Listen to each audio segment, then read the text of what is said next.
Hey, it's Ash, the vegan neuropsychologist, and I'm back with a minimalism video. This one's a bit different though. It's about teaching minimalism to kids. So I'm going to be sharing with you how I'm teaching minimalism to my 2.5-year-old toddler, or he's almost 2.5. Now, first of all, I need to say that I do not proclaim to be an expert on minimal living. This is a lifestyle that I've embarked upon since the beginning of 2016. So it's November 2016. So over the course of this year, I've eliminated about 80 to 90% of my belongings. So that is clothes, books, CDs, DVDs, you name it. However, I do know a thing or two about kids. I'm a neuropsychologist and I've been working with kids and families for about 15 years or maybe even longer now. And the way that I'm teaching my toddler about minimalism really is based on what I know about child development and child behavior. So I thought it might be really cool if I did this video to share with you how I'm teaching my toddler about minimalism. So take from this what you will. I cannot guarantee that this is going to work with your child specifically. Everybody's situation is different. Hopefully you will get some ideas. Maybe this video will cause you to think a little bit, and maybe if you feel like you've accumulated too many things or your toddler's accumulated too many things, then this might give you some ideas for downsizing a little bit. So to begin with, this is everything that we're working with here. These are all of my toddler's toys. So starting from the end right there, we've got, that's a wooden house with wooden blocks, different shaped blocks that go in. Xylophone, that white bag has got some more blocks in it. Then right here we've got cups and plates and saucers. At the purple box at the far right, we've got cars and, what's that? Stones. And that purple box right there, there's like cars and a couple of trucks. That red box has got crayons, Play-Doh and cookie cutters for the Play-Doh. And this pink box here, this is just a miscellaneous box. It's got like random things, a couple of stuffed animals, a ball, a few musical instruments, a wand, a remote control. Thank you, honey. And oh, and just here we've got a couple of hats because he really likes his hats. And the last thing, which I forgot about, is this shopping trolley, and it's just got some plastic food in it, pineapple, pear, and we got plastic only because it causes less damage than a metal one. I normally avoid buying plastic toys, but in this case we made an exception. So that's it. So depending on your perspective, you might view that as being a huge excess of toys, and for other people you might see that as being very minimal. We're at a stage now where he's at 2.5. My son's not really getting as overwhelmed with the vast amount of toys. He's able to make decisions even amongst a big variety like that. When he was younger, we found that we did have to narrow the field a little bit, and if we had all of his toys out, it would be way too overwhelming for him.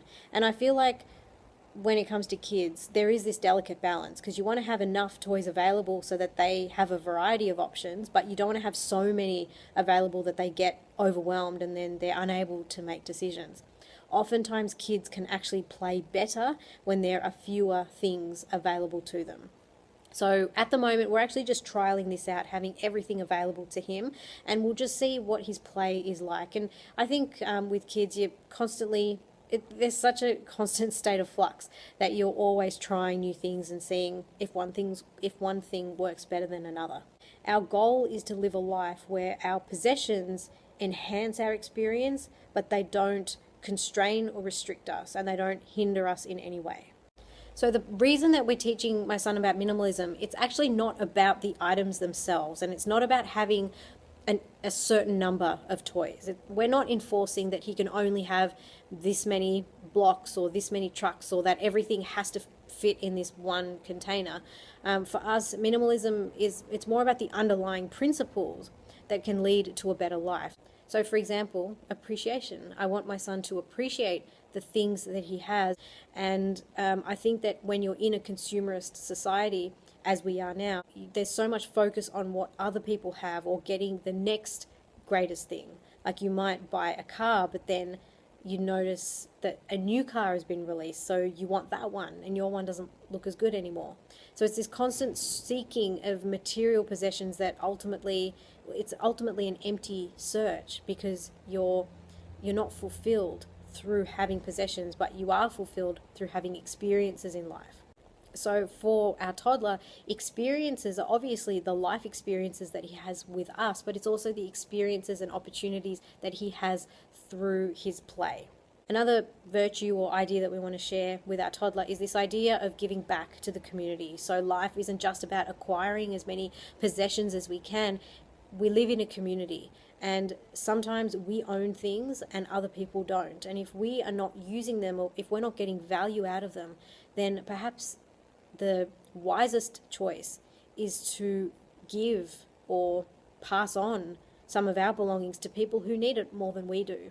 So this is definitely something that we want to instill in our toddler, whether it's our material possessions or even our time.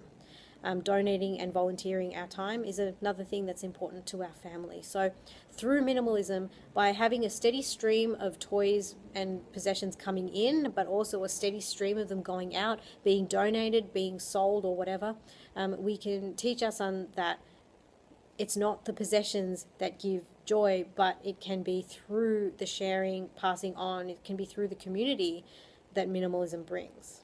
Which leads me to a third virtue of minimalism that we want to share with our son, and that is this idea that we are not defined by our belongings.